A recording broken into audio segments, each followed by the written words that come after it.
Every Luna ignored the Alpha King's disabled son, until a Palace Maid protected him. Hello everyone. Before we begin today's story, I have a small favor to ask. Please hit the subscribe button and turn on the notification bell so you never miss our channel's new videos. It is quick, it is free, and it is the best way to support us in bringing you more dramatic and emotional stories like this one. Your support truly means the world to us.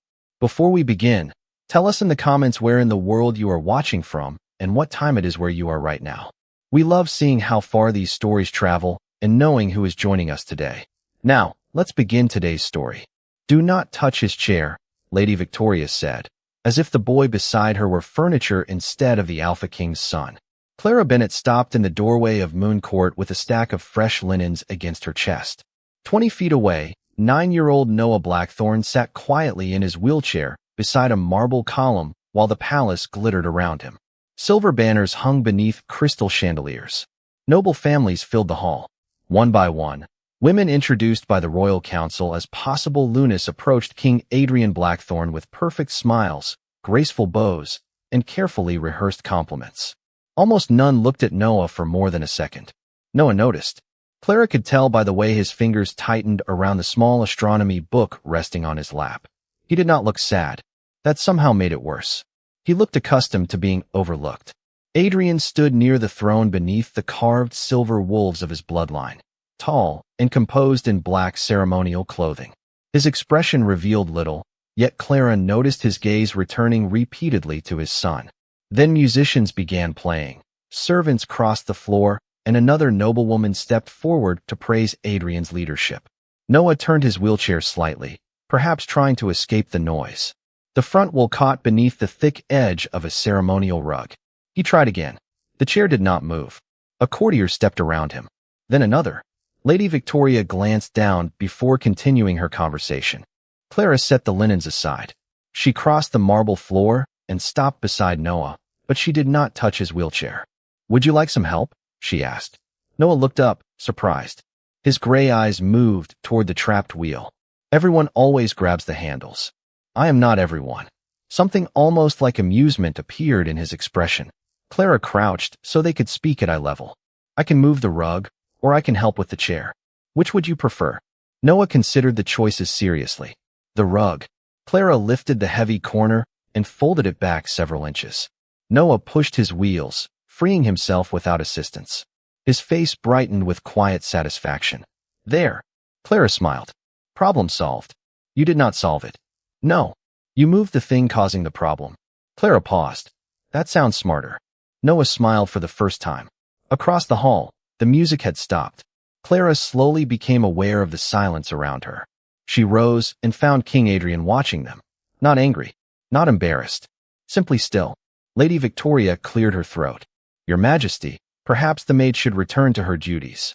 Clara lowered her eyes respectfully, but Noah spoke first. She was doing something important.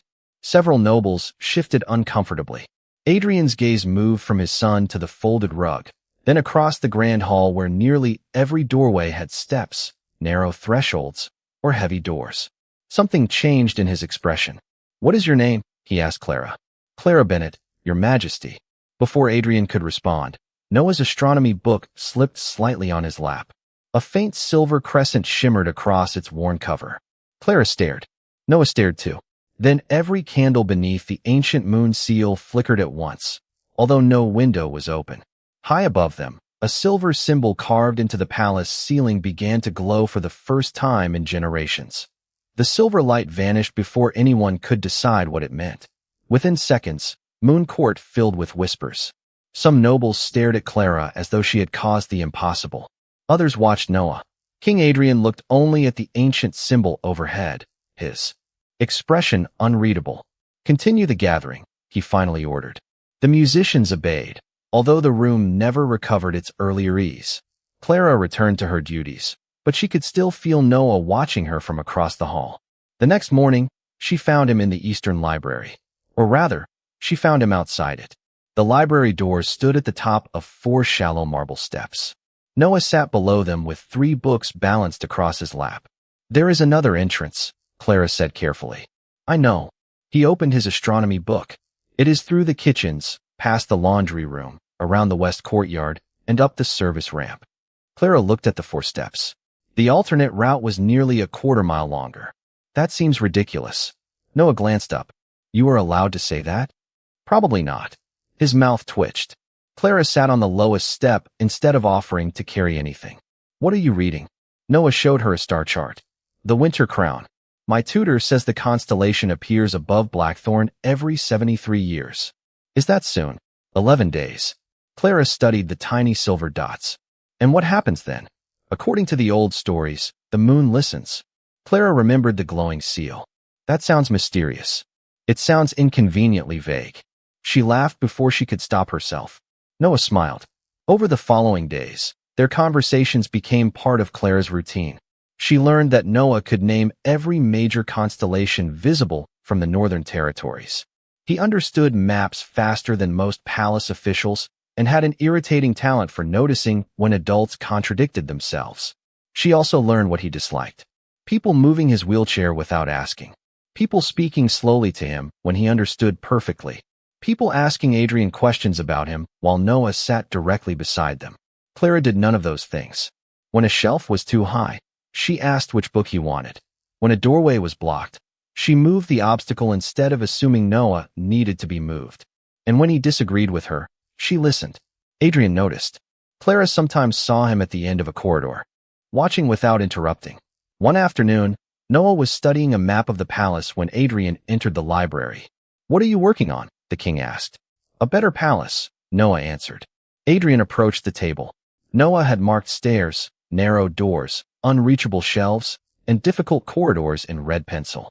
Clara expected Adrian to dismiss the exercise as a child's project.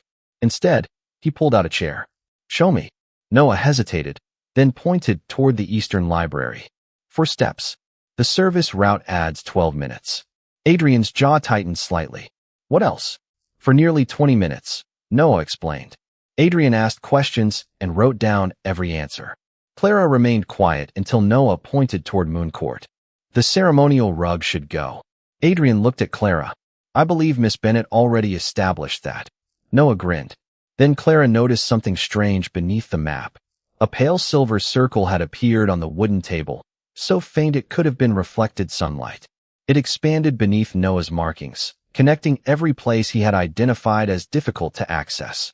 Adrian stood slowly. The silver lines formed a crescent.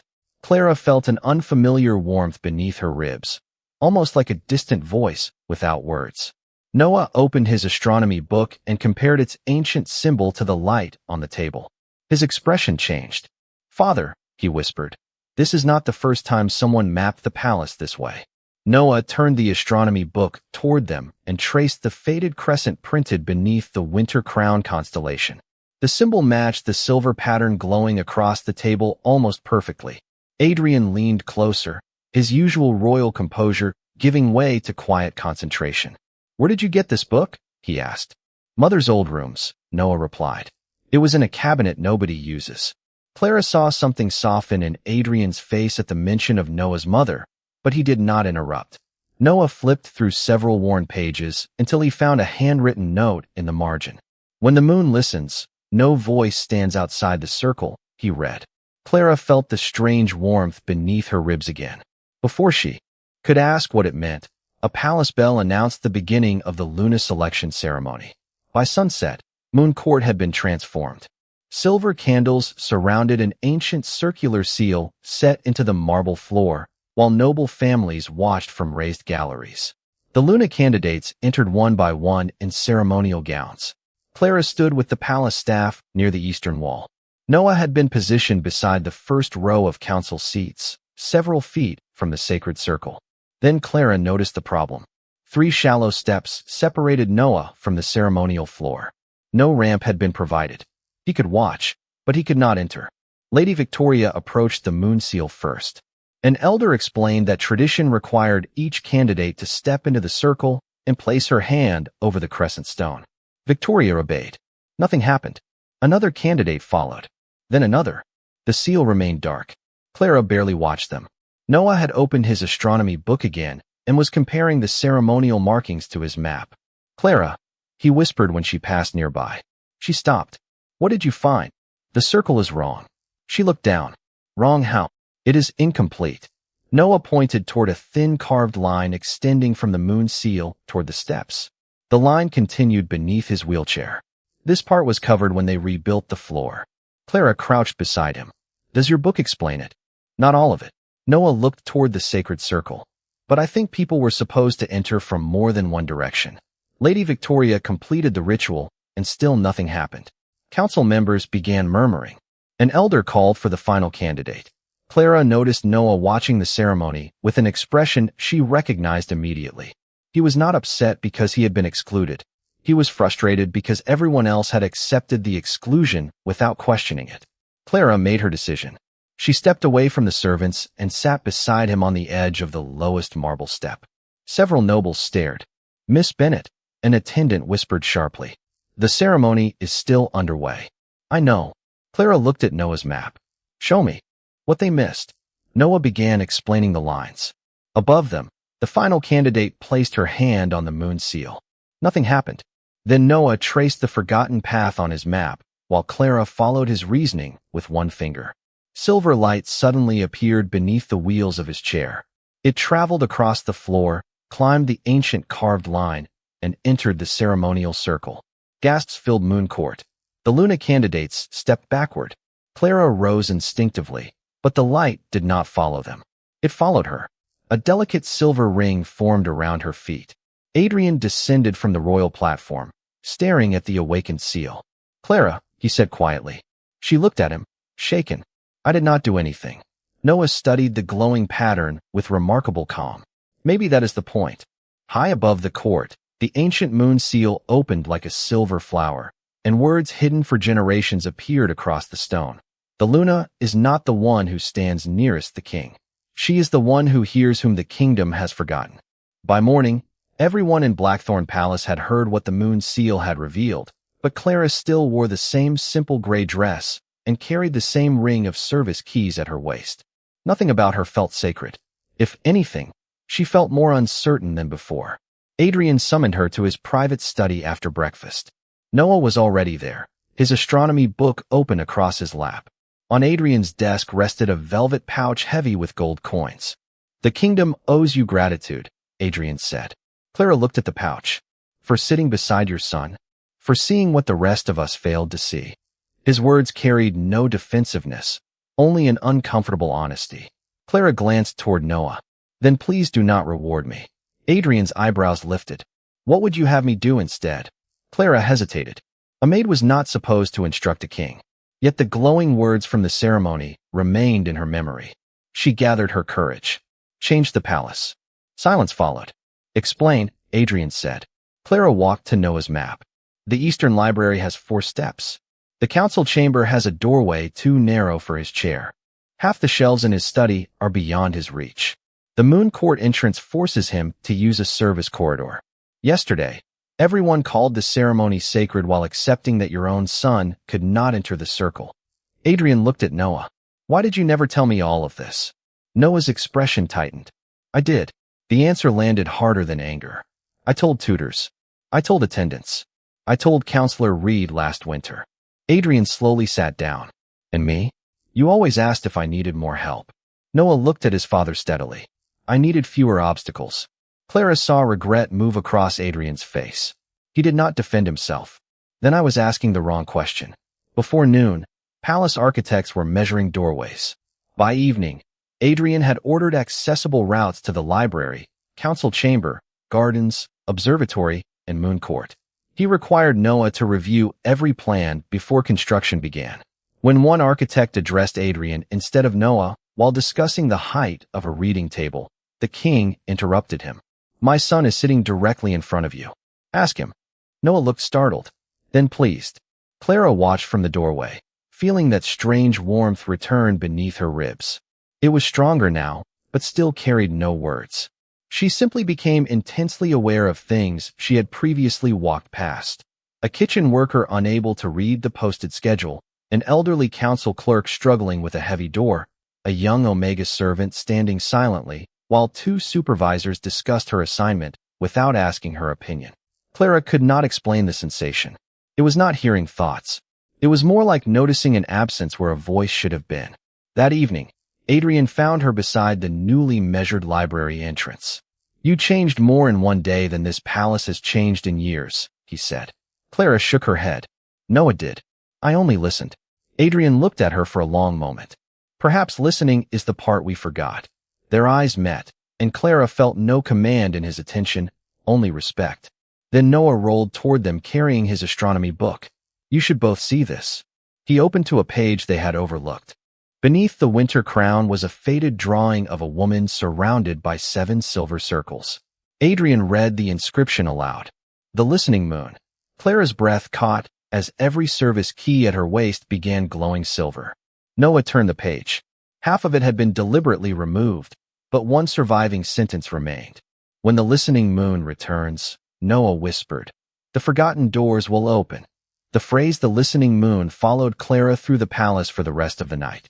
She had expected Adrian to summon scholars immediately, but Noah insisted they begin with the oldest royal records themselves. "Scholars already missed it," he said the next morning. "Maybe because they were searching for kings." Adrian gave his son a thoughtful look. "And what are we searching for?" Noah tapped the faded drawing. "People nobody thought were important." They entered the Western Archive shortly after sunrise. Clara had cleaned those rooms dozens of times, yet she had never noticed how strangely the oldest shelves were organized. Histories of wars occupied entire sections. Alpha bloodlines filled enormous leather volumes. Royal victories were carved into stone, but references to ancient Lunas appeared only in scattered fragments. Noah noticed something else. "Look at the dates." He placed 3 books beside each other. Each contained gaps during the same century, nearly 900 years earlier. Adrian called for Mara Whitmore, the palace archivist, who brought a locked cedar box containing records too damaged for public display. Inside, they found a thin silver manuscript bearing the same 7-circle symbol from Noah's astronomy book. Clara did not touch it at first. The warmth beneath her ribs had become almost overwhelming. "What do you feel?" Adrian asked. Clara searched for the right words. Not a voice. More like a silence that should not be there. Noah leaned forward. Like someone erased part of the story. Clara nodded. When she finally placed her fingertips against the manuscript, silver light moved across its cover. Letters appeared slowly. Mara read them aloud. "The Alpha King carries strength. His Luna carries remembrance. Neither stands above the kingdom they serve." Adrian's expression changed. "Remembrance." Another passage appeared. It described an ancient Luna known as the Listening Moon, a woman whose sacred gift allowed her to sense where power had stopped listening. She could not read minds. She could not command obedience. She could not magically solve suffering. Instead, she felt the presence of overlooked needs, unheard warnings, and people excluded from decisions that shaped their lives. Clara understood immediately why the gift had awakened around Noah. It had not awakened because he needed pity. It had awakened because an entire palace had grown comfortable making decisions around him instead of with him. Adrian read the next passage himself. "The Luna does not exist to soften the king's command. She exists so command never forgets whom it serves." Silence filled the archive. Clara looked at him. "That does not sound like the Luna role your council described." "It is not." Adrian closed the modern ceremonial handbook lying nearby. "Ours describes loyalty to the Alpha before responsibility to the kingdom." Mara searched the manuscript. Then someone changed the tradition. Noah had already moved to the next page, or removed part of it. A detailed drawing showed 7 sanctuaries connected beneath a crescent moon. One stood beneath Blackthorn Palace. 6 stretched across territories Clara had never seen on modern maps. Beside the palace sanctuary was another symbol, smaller but unmistakable. A child seated within a circle of stars. Noah stared at it. "That chair looks like mine." Adrian crouched beside him. "The drawing is centuries old." "I know." Noah turned back to his astronomy book and began comparing symbols. Clara felt the listening moon stir again, but this time the sensation moved past Noah toward the palace floor beneath them. 7 faint silver rings appeared around her feet. One by one, 6 faded. The 7th remained, pointing toward the old northern observatory. Noah followed its direction. The forgotten door. Adrian looked toward Clara, but he did not issue an order. "Do you want to follow it?" That question mattered more than he could know. Clara met his eyes. "Yes." Noah smiled and opened his book to the winter crown. Beneath the constellation, another line had appeared in silver ink. He read it twice before speaking. When the king learns to listen, the Luna will find the door. Then his expression changed. A second sentence was forming beneath the first. But only the forgotten heir can open it. The words forgotten heir made Noah unusually quiet. Clara expected fear, but when she looked at him, she saw concentration instead. Forgotten by whom? He asked. Adrian glanced toward the ancient manuscript. That is what we need to discover. They reached the northern observatory shortly before noon. It had been closed for decades, and the palace plans showed only one entrance, a narrow staircase spiraling upward from the western corridor. Adrian stared at the steps, then at Noah. For a moment, Clara saw the old instinct cross his face, the desire to solve the problem for his son. Instead, he asked, "What do you want to do?" Noah opened his palace map. "There should be another route." "Why?" Clara asked. "Because the ancient line from Moon Court continues north, and whoever designed it believed no voice should stand outside the circle." He traced the old foundation with one finger. If the observatory belongs to the same design, the staircase cannot be the original entrance. They searched the lower corridor. Clara felt the listening moon as a gentle pressure beneath her ribs whenever she approached the northern wall, but the gift offered no instructions. Noah supplied those. He compared measurements, counted columns, and noticed that one section of wall was nearly 6 feet thicker than the palace plan suggested. "There," he said. Behind an old tapestry, they found a silver crescent carved into the stone at the same height as Noah's hand. Adrian touched it first. Nothing happened. Clara tried next. 7 silver rings appeared briefly, but the wall remained closed. Noah rolled closer. "The forgotten heir," he murmured. He placed his palm against the crescent. A soft silver line traveled outward, outlining a wide stone doorway that had been invisible moments earlier. The walls slowly separated, revealing a gently descending passage broad enough for Noah's wheelchair. No stairs, no narrow threshold. Clara looked at Adrian. His expression held something deeper than surprise. "They built it this way 900 years ago," he said. Noah moved forward several feet, examining the smooth floor. "Then someone changed the palace later." The passage led beneath the observatory into a circular chamber painted with constellations. At its center stood a stone table carved with 7 symbols. Noah approached immediately. One symbol showed a child beneath the winter crown. Another depicted a seated figure beside an Alpha and Luna. Clara's heart quickened. "Noah, look." Ancient writing curved around the image. Adrian read slowly. "The heir who travels differently shall see the road others overlook." Noah frowned. "Does that mean someone knew I would be born?" Clara studied the inscription. "Maybe it means you are not the first heir who moved through the world differently." That possibility seemed to matter to him. Adrian found another inscription beneath the table. It described royal heirs who had served as keepers of the hidden paths, chosen not by physical strength, but by observation, memory, and the ability to recognize barriers others ignored. Noah looked down at his chair, then back at the ancient symbols. "So this is not about fixing me." Adrian knelt beside him. No, his voice was steady. "There was never anything here asking you to be fixed." Noah's shoulders relaxed. Clara felt the listening moon warm gently, almost like agreement. Then Noah noticed 7 small grooves along the edge of the table. He opened his astronomy book and aligned the winter crown drawing with them. The chamber responded.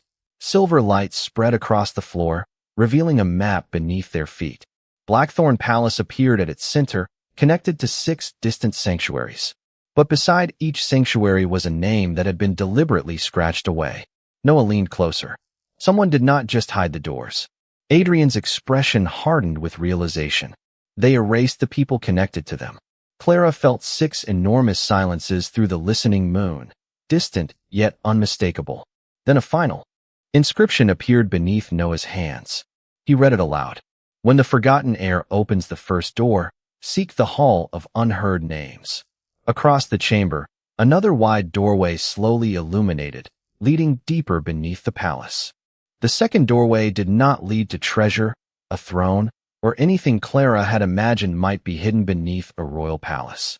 It opened into a vast circular hall where thousands of names had been carved into pale stone. Some were accompanied by small crescent symbols. Others carried stars, open hands, or markings Noah recognized from the hidden map.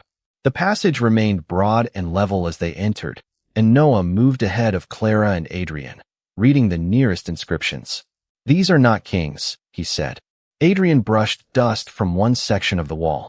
No, Clara stepped closer. The names belonged to servants, scholars, children, omegas, elderly advisors, healers, craftspeople, and royal heirs whose lives appeared nowhere in the histories upstairs. Beneath each name was a short record of something that person had contributed to the ancient kingdom. One woman had redesigned winter shelters after listening to families displaced by storms. An elderly scholar had created a system allowing villagers who could not read official notices to receive information through public speakers. A young Omega had persuaded the council to hear petitions from servants directly. Then Noah stopped before a carving of a boy seated in a wheeled chair beneath the winter crown. His name was Elias Blackthorn. Adrian stared at the family name. He was one of our ancestors. Noah read the inscription beneath it. Keeper of the Hidden Paths. He mapped 7 sanctuaries and advised the Moon Council for 31 years. Clara watched Noah's face. There was no magical promise that he would become someone else. Instead, there was proof that someone like him had already belonged at the center of the kingdom. Why is he not in the royal histories? Noah asked. Adrian looked around the hall. Because someone decided which lives deserved remembering. The listening moon stirred sharply inside Clara. She turned toward the center of the chamber, where 7 stone seats formed a wide circle. None stood higher than another. As she approached, silver writing appeared around them. Power becomes deaf when it hears only itself. Clara read. Adrian's gaze moved slowly across the equal seats. Our current council places the alpha above everyone. Noah pointed toward the 7th seat. What was this one? The symbol carved into it matched the star beneath Elias Blackthorn's name. Clara felt the answer before she understood it. Not words, but an absence suddenly becoming visible. Adrian found the inscription along the base. The keeper speaks for no one. The keeper ensures everyone may speak. Noah became very still. So Elias did not represent people because they could not represent themselves. Exactly, Clara said. He made certain the kingdom could not ignore them. Footsteps sounded behind them. Mara had followed with several trusted archivists, and their expressions changed when they saw the walls. Adrian immediately ordered every name copied and preserved. None of this remains secret, he said. Your Majesty, Mara replied carefully. The council may resist. This challenges centuries of tradition. Adrian looked toward Noah. Then tradition will have to answer questions. Noah smiled faintly. Clara did too. As the archivists began working, Adrian approached her. The moon seal responded to you. The manuscript calls your gift sacred. By every old law we have found, the council will say you should become Luna. Clara's breath caught. Adrian continued before she could speak. I will not ask for your answer today. She searched his face. Why? Because discovering that ancient law values your voice would mean very little if I immediately used that law to decide your future. Clara felt the listening moon warm beneath her ribs. Before she could respond, Noah called them toward the far wall. 7 sanctuary symbols had begun glowing above the carved names. 6 remained dim. The symbol beneath Blackthorn Palace shone silver. Then words appeared beneath the entire map. Noah read them slowly. The listening moon has returned. The keeper has found the first path. A second line emerged. Restore the unheard to the circle, and the silent sanctuaries will remember. Clara stared at the 6 dark symbols. Somewhere beyond Blackthorn, 6 forgotten places were waiting. But the greatest revelation was standing beside her. A king willing to question his throne, and a boy discovering that the world had once made room for wisdom exactly like his.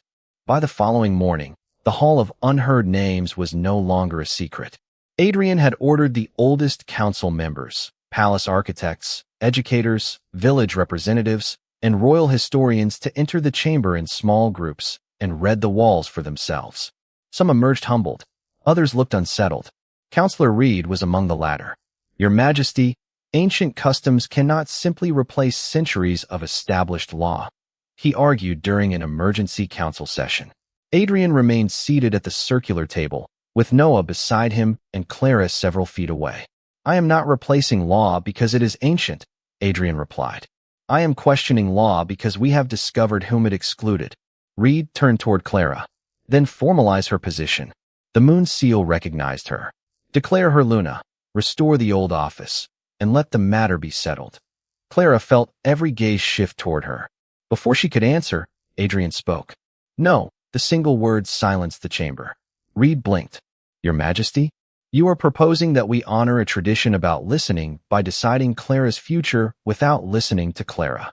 Adrian's voice remained calm. Do you not see the contradiction?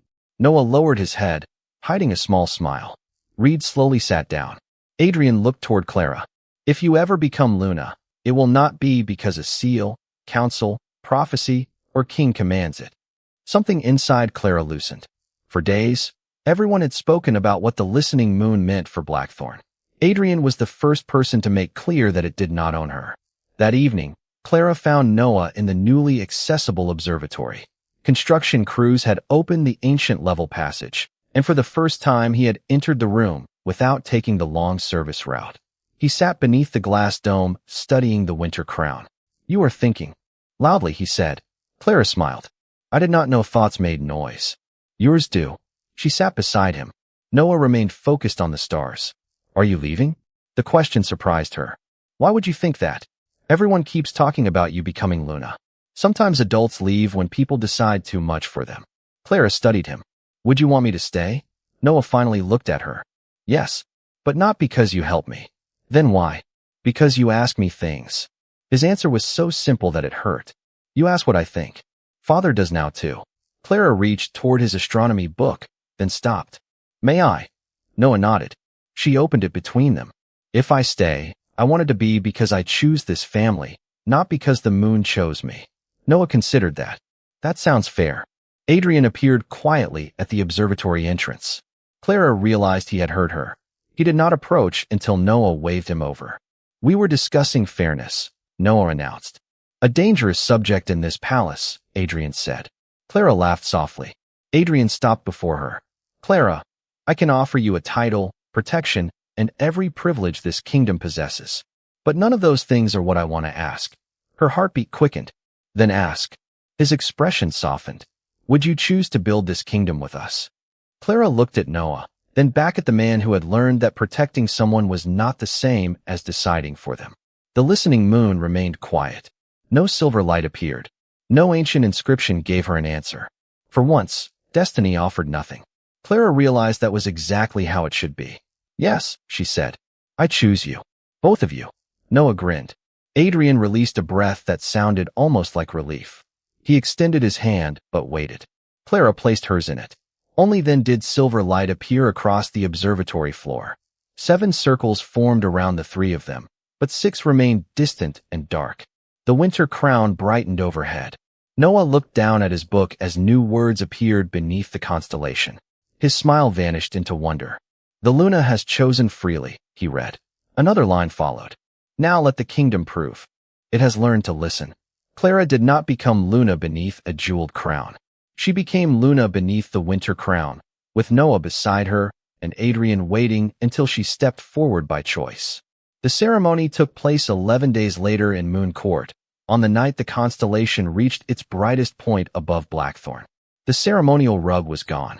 The old steps had been joined by a broad, accessible path following the ancient silver line Noah had rediscovered. Servants stood beside nobles. Village representatives sat beside council members. For the first time in living memory, the royal circle had no elevated seat reserved for the Alpha King. Adrian entered with Noah, then stopped at the edge of the moon seal. Clara approached from the opposite side, wearing a simple silver gown. She had once crossed this floor carrying linens while women with greater titles barely noticed her. Now hundreds watched, but Clara searched for only 2 faces. Noah smiled. Adrian did not reach for her until she offered her hand. The moon seal illuminated beneath them. 7 silver circles appeared, and the oldest inscription returned across the marble. The Luna hears whom power forgets. Clara expected cheers. Instead, the hall became wonderfully quiet. Everyone listened. Over the following months, that silence became action. Adrian established an open council of voices where citizens affected by royal decisions could speak before those decisions became law. Palace notices were offered in multiple accessible forms. Public buildings were reviewed for unnecessary barriers. Servants could submit concerns without requesting permission through supervisors. None of these changes arrived through Clara's magic. The listening moon could reveal where voices were missing, but people still had to think, debate, design, compromise, and choose better solutions. Noah became the youngest advisor to the Council of Voices, although he immediately rejected the ceremonial title suggested for him. "Keeper is enough," he said. He studied maps, reviewed access plans, and developed an irritating habit of asking officials why something had always been done that way. Adrian privately admitted that this was one of his son's most useful talents. Clara watched their relationship change as well. Adrian no longer asked what Noah needed before asking what Noah thought. He still protected his son when protection was necessary, but he stopped confusing love with control. And Noah grew more confident, not because anyone had changed his body, but because the kingdom around him had begun changing its assumptions.